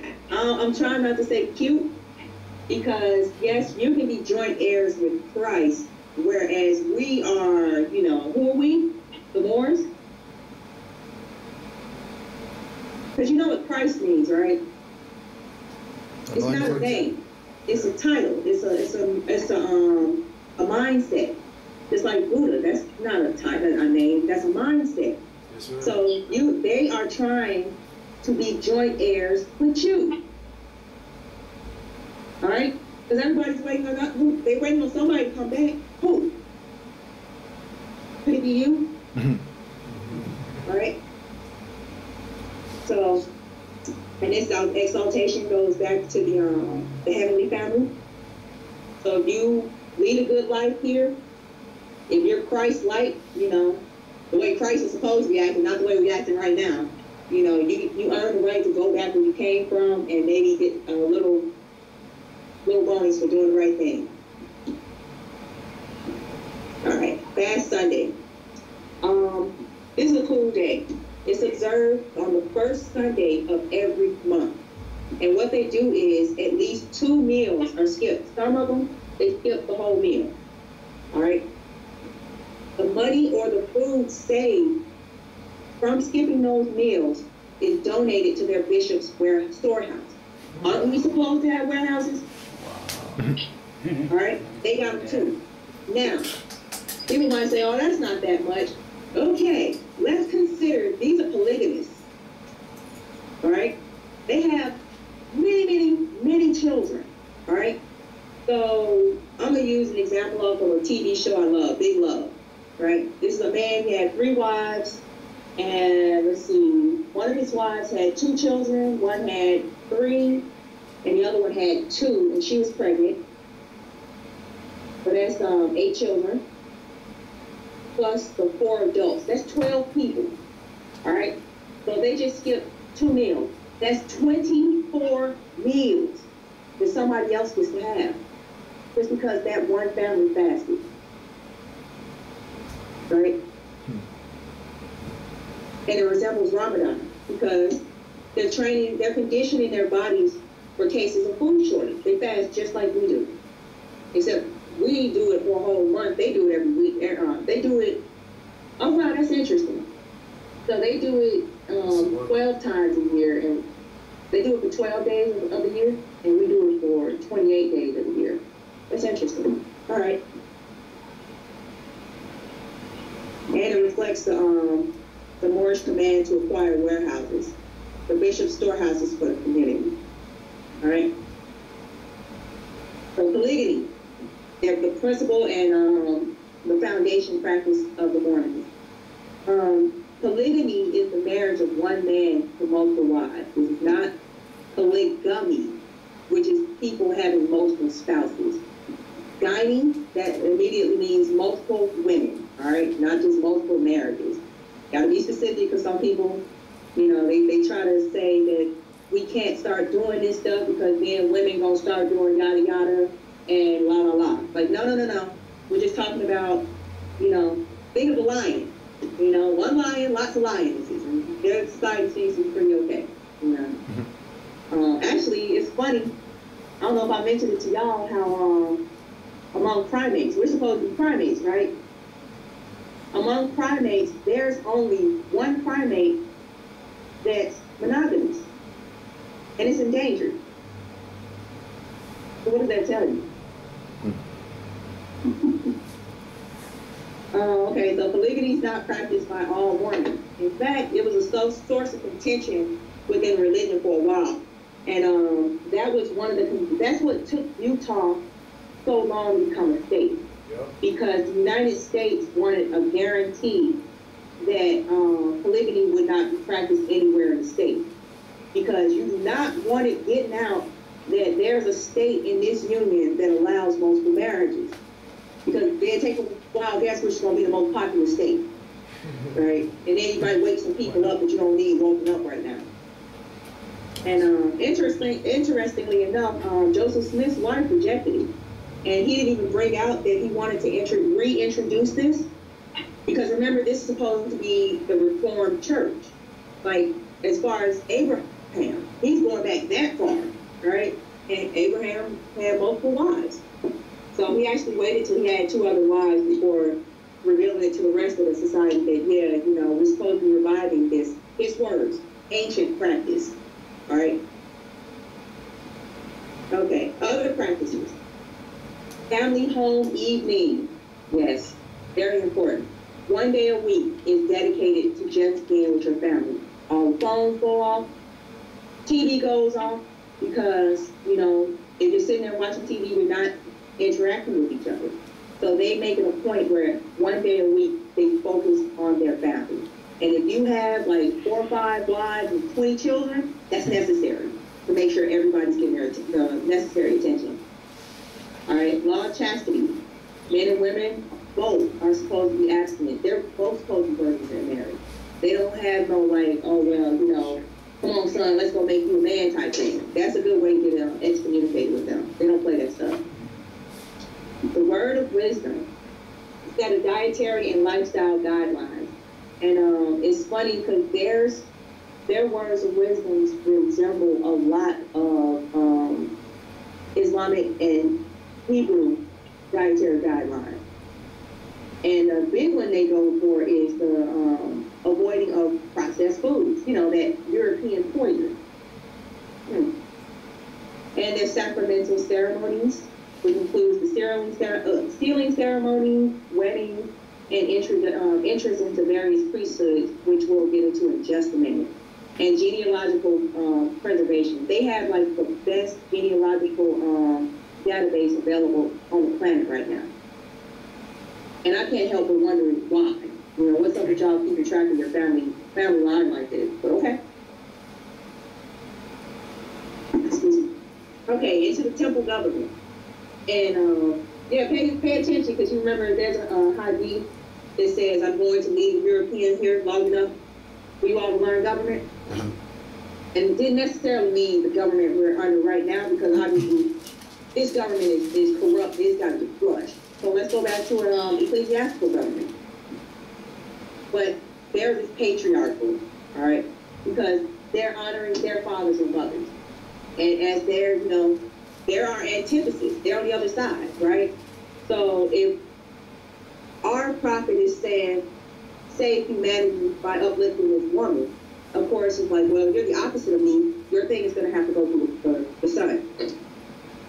So the first presidency. That's the president of the church, who is also their prophet. Remember, the president is over the corporate part, the prophet is over the organic part, and then he has his 2 counselors for the triune, all right, or the tribunal. Actually, I think it's the triune, because the tribunal is 3 separate things. Triune is 3 united things. All right. The quorums of the 12 apostles, just like with Jesus had his 12 apostles. And these are the evangelical ambassadors of the world. So they send out 3 apostles to in the 4 directions. All right, so they got their form of angels too. All right, with angels. And then their quorums of 70 and the bishop court, which is the general authorities of the church, and they supervise all the amendments and administrations to the congregation. Okay. The early priesthood, like I said, they go into the priesthood at 12, just like Jesus did. What age did Jesus, what is that, he's 43? At what age did Jesus begin to teach? At the age of 12. So their first priesthood is the Aaronic priesthood, for 12 and up, okay? And if you earn your way out of that one, the next one is the Melchizedek priesthood, 18 and up, okay? Women are not permitted priesthood, although they can be endowed with the powers of a priest without actually being ordained. Because as you know, there's some powerful sisters out there. And, you know, it's like it'll be a detriment to keep her suppressed just because you don't want to make her a priest. You don't have to make her a priest, you can just endow her with that authority, all right?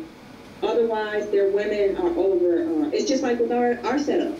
We have the Sisters Auxiliary. They have the Relief Society. And their Relief Society is one of the oldest and largest women's organizations in the world. They have over 6 million members in there. All right, that's their Sisters Auxiliary. So yeah, I'm trying to be like them right now. I'm trying to get my stuff back from them, emulate. All right, today's Mormon. There are over 13 members worldwide. 13 million, members worldwide. All right, 6.7 reside outside of the United States, and it's becoming more and more popular in culture. Big love, like I mentioned. Sister Wives, and there's another one that just came out too. Sister Wives is a reality show on TLC. Oh, the other one that just came out, the Broadway musical that's taking the nation by storm, the Book of Mormon. It's like the most popular play down here right now, which is crazy. Like, all right, whatever. Just like the Moroccan mint tea and my Moroccan oil shampoo. Okay, fine. You know, I see what's going on. All right, they are the world's wealthiest church per capita because everything is consecrated. But polygamy is still a source of conflict. And really, I think it's more of an external thing, where they're saying, like, it's kind of like with the Moors and our argument with practicing Islam, not Islam, saying that, okay, if we don't start acting more like Muslims, people aren't going to take us seriously. Same thing with them. If we don't stop acting like womanizers, they're not going to take us seriously. But it's compromising with the devil. You know, it's like, stop it. You know, y'all right. You have it right. It was forbidden by the Woodruff Manifesto in like 1890, but it's still practiced by fundamentalists. All right. Warren Jeffs is the most visible example. He didn't get in trouble for marrying multiple women. He got in trouble because one of them was underage. And actually, no, she wasn't, because she was over the age of 12. And if they had respected his religious freedom, they couldn't have touched him. And yes, he's in jail right now, but he's still running his church. And I'm wondering how long they're going to be able to keep him up in there. You know, because it's just like the same thing when they bomb rush these compounds, take all the children. You know, next thing you know, they give back the children and never say why. Might have something to do with their religious freedom. All right. Now, forced men. Are these Noble Drew Ali's 8%? Noble Drew Ali said, I like good peas and beans. I'm going to say 8% of Europeans because they are good farmers.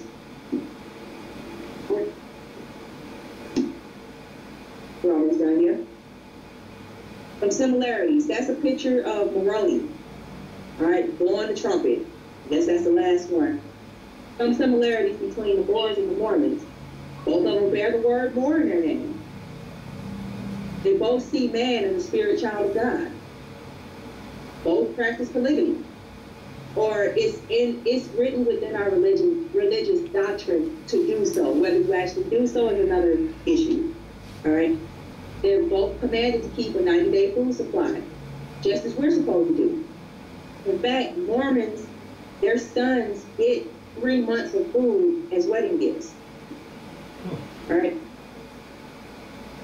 Their doctrine preaches that they will inherit North America. Funny, because no other Christian sect makes this claim. Okay? Another similarities. They were chased from place to place due to their practices and beliefs. Just like us. Everywhere we go, they come following us, bothering us, and we just trying to live in peace. You know? Moors and Native Americans are the only other groups subjected to this. Quote unquote, blacks were chased, but they were never pursued. They actually pursued these people. Their prosperity was attacked. All right. So the events leading, like I mentioned earlier, the events that led them to move to Utah resemble what the Oklahoma riot and Rosewood. They were getting too, I guess, uppity is the word they like to use. It's messed up because it's like it don't matter who it is. These people can't even get along with each other. They don't even want to see each other prosper unless they get in a cut. They're the only group in American history. Oh, I'm sorry. They're the only group in American history, aside from the indigenous, to have an extermination order issued against them. No other people had this. They might have had a roundup order, they might have had a detention order, but an actual extermination order, only quote-unquote blacks, quote-unquote Indians, and Mormons. And once again, these people that do nothing to nobody. Other similarities. Yeah, I gotta get this book. That's a real book. All right, I just found that last night. It's one of the major religions practiced in America, or of the major religions. All right. Islam and Mormonism are the least understood and the most subjected to distrust, speculation, prejudice, and just like, man, just fruitful imaginations. Because you know how it is. You walk down the street and everybody's like, you know, you eat an apple and they ask you what you're doing. I'm just eating an apple. But, you know, because I got a fez on, it's got to be something special. Or if I got on this white shirt and this black tie, it's something different. All right? Okay. So what can we learn from the Mormons? Retrieve our sciences, because they're holding on to them. Back to that album. Supposed to be giving it back to us when we come back into our right minds. We're supposed to be starting temples, just like they have. Temple-centered communities, okay? More should live, we've been commanded to live close together. Start our own school. This is just what they need, all right? Use our community and people as the source of finance, all right? The prophet said it needs finance, not money. So if you got talent, you know, give that, because that's something that, like, okay, I need a flyer made. I could find $25 to have this made, or you could save me $25 by helping us out, because the temple needs this work done, all right? Find me, felony. Like I said, it could be the labor of the people. Okay? We can strengthen our families by establishing these temples and establishing businesses and supporting them. Establish storehouses and support them. And fear the wrath of Allah, not man. This is a picture of an elder with his four. Those are his wives. All right? How do they look? Yeah, he look happy, don't he? Yeah, because he's honoring his mother and his father. And how do they look? They're not fighting, so it can be done, huh? And that's here. That's off of, I think it's called blackpolygamy.org. That's a picture up here. That is not a picture in Africa. All right? The end? Maybe not. All right? Addendum. Like I said, I made this presentation in 2011. Since then, we had a presidential election. And I was telling our Grand Sheik, that's him, a picture of him up there, Victor Taylor. I was telling him, like, yeah, you know, I'm doing this presentation. And he was like, oh, you know, you're the first one I've ever heard who actually had an interest in it. Here's my take on it. All right, and I'm going to play a little bit of that right now. It's only like 2 or 3 minutes long, and then I think that'll be it for now. All right, so I'm going to go ahead and play that real quick, okay?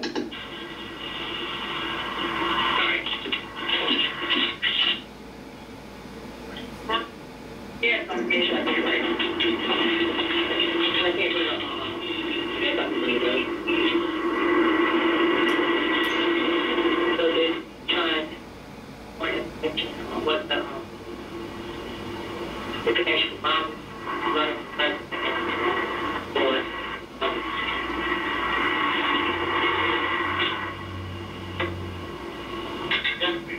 yeah, I mean, remember what you told me? Like, month ago. That is the China. Yeah, that was their choice. It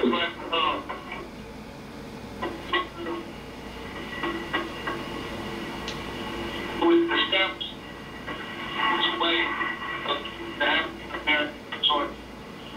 Choice of choosing one of their own who would go according to their agenda. One of them who would go according to our agenda. Gotcha. Prophet Uncle trying to explain that if they would contest, they would have a European president and a brother vice president. Other chess, you would have a president that looked like us and a European vice president.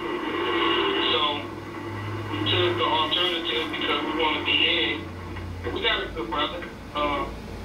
He's doing whatever he can to break it establishment. As he's working for the establishment. Romney would have did the same thing. Romney would have exposed the way of life here in the United States. After that, and it's really a secret. As to the way that the Mormons think, how they have gained and maintained a vote. The basis of it is the family structure of African culture, which is based around polygamy. And so, that's how you best control industry, by having your children go and control different departments or sections of industry in order to control an industry or get a foothold in it and control that foothold. So that's what we're doing, and that's what I'm representing. That's why it's such a beauty there. And then the finance is going to get a thing like that. So instead of a structure that is indestructible, fashion. And as Europeans, they perpetuate this. The only time you can hear about it, practice any form of belief is when you hear about their mission. Something wrong, or somebody's jealous, and they try to report to whatever program they all set up with themselves, so they got somebody else to keep them. So they start being people dirty lives, but they all got projects.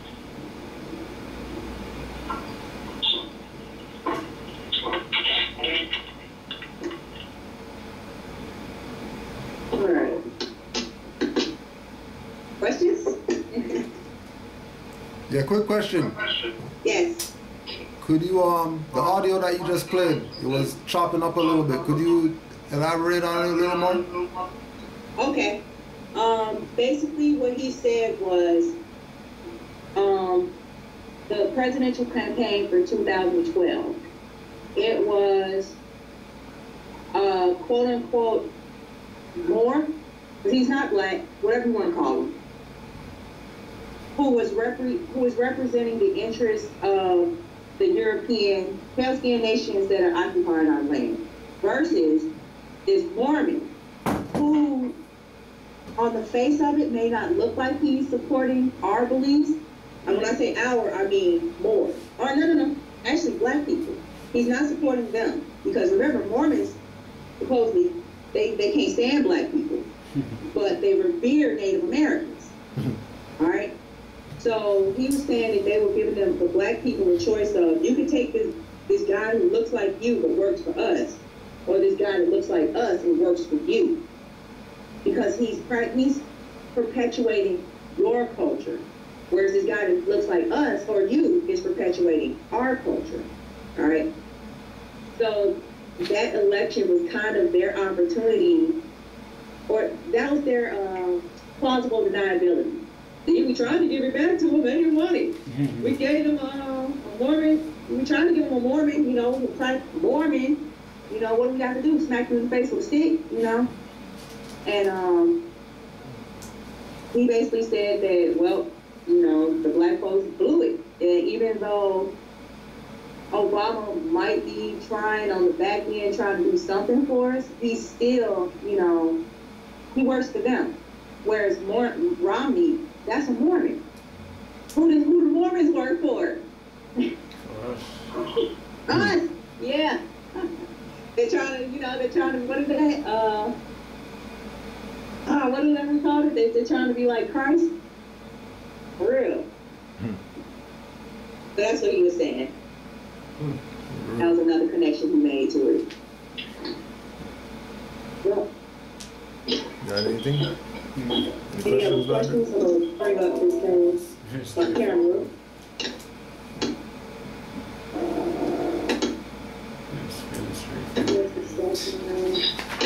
Okay.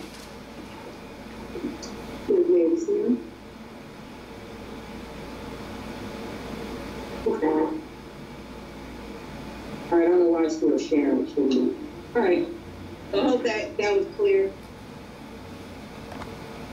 Yeah, Y'all have a better understanding of the Mormons. quite clear. Islam.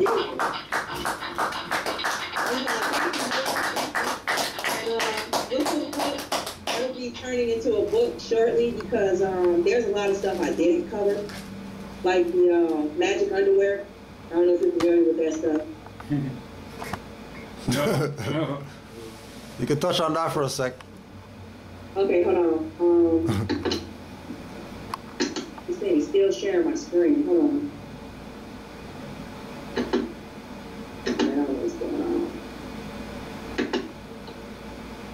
Hey, look, I'll tell. Okay, there we go. Okay. All right. I'm not sure what that's about because, like I said, I was trying to make the connections between the Moors and the Mormons, and I wasn't sure what underwear had to do with that. You know, I guess I can look it up for you real quick. It says the special Mormon underwear consists of a top and bottom piece and is made from a variety of lightweight fabrics. I'm looking on LDSChurchTemples.com. There are some special colored temple garments worn by members and armed services.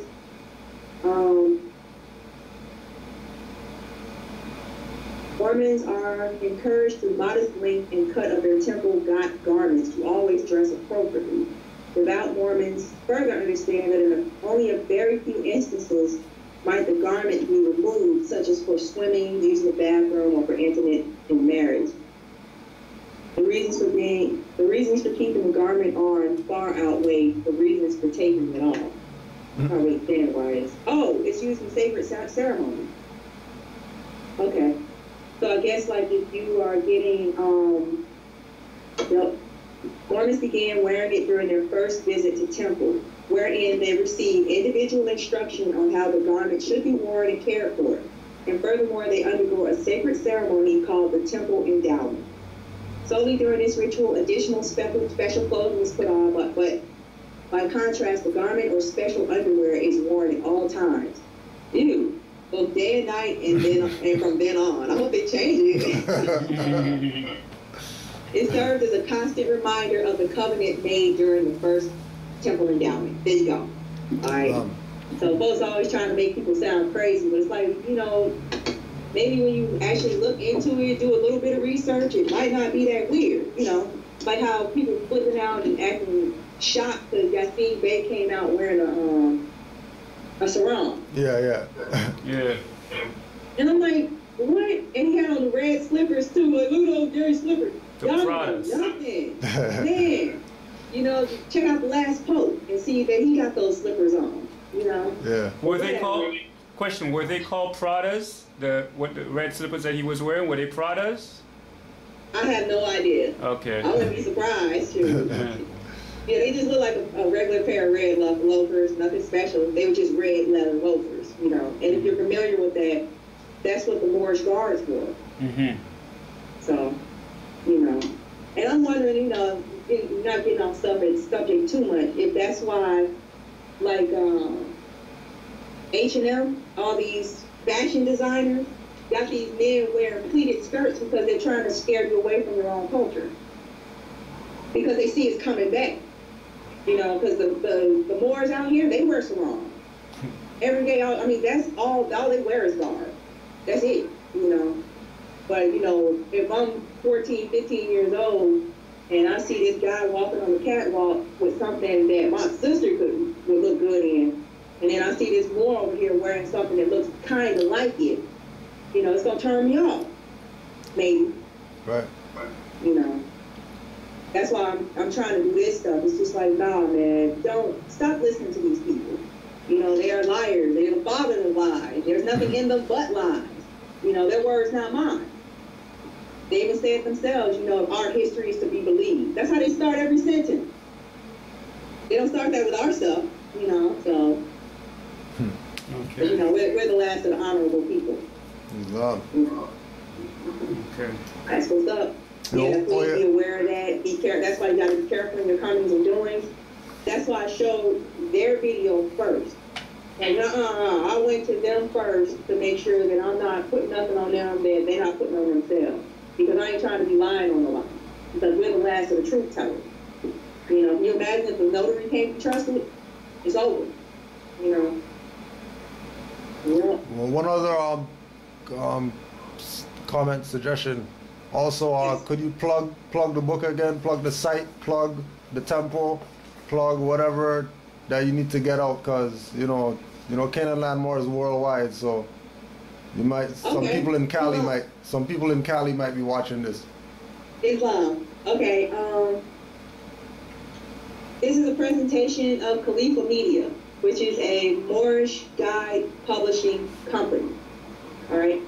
And we're out of California, the Moorish Science Temple, 101 California. And you can Google all of this. Moorish Science Temple, 101 California.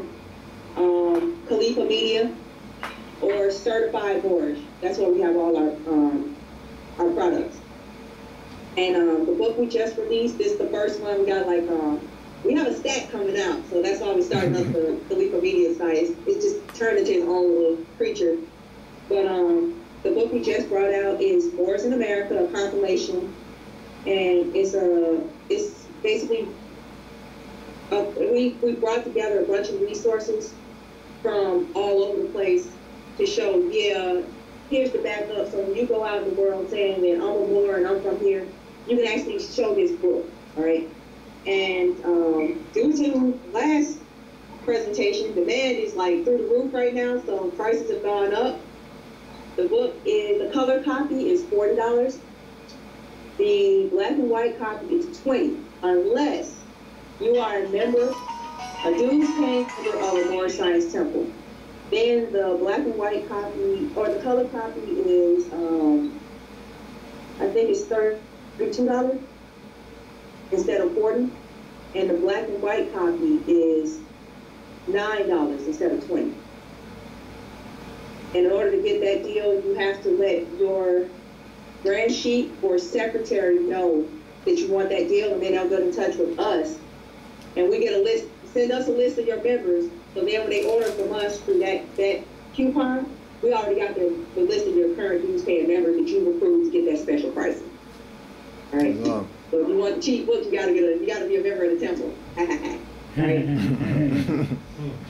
Oh yeah. Yep. Was there any other sites or anything like that for y'all to? We're on YouTube, MSTA Khalifa, Facebook, MSTA Khalifa. Just Google MSTA Khalifa and a bunch of stuff is gonna come out. All right.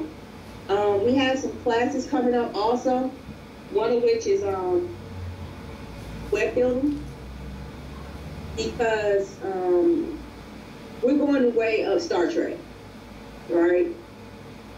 You know how children are, and you need to keep up. You do not want to be your parents. You remember how you were laughing at them when they asked you to set the VCR and all that stuff. I'm offering classes to save our adults from that embarrassment. They're for the children. Everything I do is geared towards children, so that the adults can participate too, because it might not work the other way around. All right. So we're going to be putting together, this is a media, I'm doing media. We're putting together how to build your own web resume. Because nowadays they're asking, do you have a website where I can go look at like your resume, your work samples and all that stuff. You want to be able to show that stuff off, because somebody might just be playing around on the internet and come across your stuff. I've had that happen to me. We're going to do Publisher. I'm going to show you how to use Publisher and how to get your book in Amazon and all that good stuff.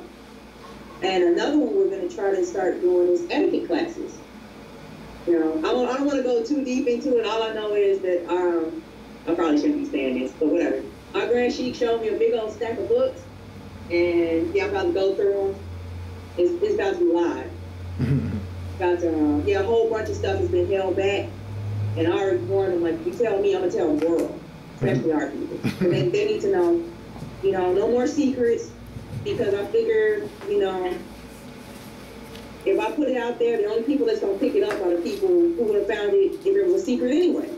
You know, nobody else is interested in that stuff. That's reading. It's all books. Sorry, you guys gotta read it. But yeah. So stay tuned for that. All right. It's long. Oh, and we didn't get to do this last time. A message to new Moors out there, just coming into the information about the prophet and the movement. Just some words of wisdom. We get a lot of calls from people who are new. Okay. Or just coming into the information. 2 words. Get yours. That's it. Get yours. What you mean, get mine? I'm glad you asked. And then you go into it from there. For real. Get yours. It's all yours. What you want, you know? But you gotta come get it. Okay. I don't have time to come hunt you down. As far as for me, I'm gonna be straight up. Missionary work is over. It's time for application. Okay. So come get it. You actually gotta come to the temple to get it though. You know, just like, you know, you're willing to go to church to get what they got. You're willing to go to the synagogue or whatever, the mosque to get what they got. Come get it. You know, at least we got something that you're going to be able to hand down to your children. For real. And How about an identity? You want an identity? Especially youngsters. Oh my goodness. Come get it. The adults don't want it. You know, y'all got the opportunity to start your own dang world. Come get it. You better come get it before the adults get it. All right? So they gonna mess it up. So you would say that will be starting with your nationality, and if we yeah. Okay. And from the nationality, that's where you'll be able to get your birthright. So come get your birthright. Come get it. Come get it all. There's a lot of it. I can't go into it. You gotta come get it. It's everything. Everything. Okay. What you mean? What you think I mean? Whatever you think I mean, that's what I mean. Oh, that could be a lot. Yup. It's a lot. Simple. It's the opposite of what you got now. How about that? Okay. Okay. Yeah, that sounds good, don't it? Islam. Islam. For real. So, any more questions? Like, I want to do a breakdown on that. Yeah, you got my mind spinning with that Savior's Day poster, for real. Oh. I'm like, nah, man, that's a book. Yeah. For real. On the real. For real. All right. I'm gonna beat you to it. How about that? Let's get it done first. For real. Islam. Oh, yo, if that's not it, one more time. For the Khalifa Moors, Islam. Islam. I look forward to seeing how I did this time. All right, yeah, it should be up tomorrow or Tuesday. Islam. All right. Cool. And we'll just close out Moors. Just do the prayer and close for the night. 5 on the left, 2 on the right. Allah, the Father of the universe. Allah, the Father of the universe. Father of love. Father of love. Truth. Peace. Freedom. And justice. Allah is my protector. Allah is my protector. My guide. And my salvation. By night. And by day. Through His holy prophet. Noble Drew Ali. Ashe. Ashe. Islam. Islam.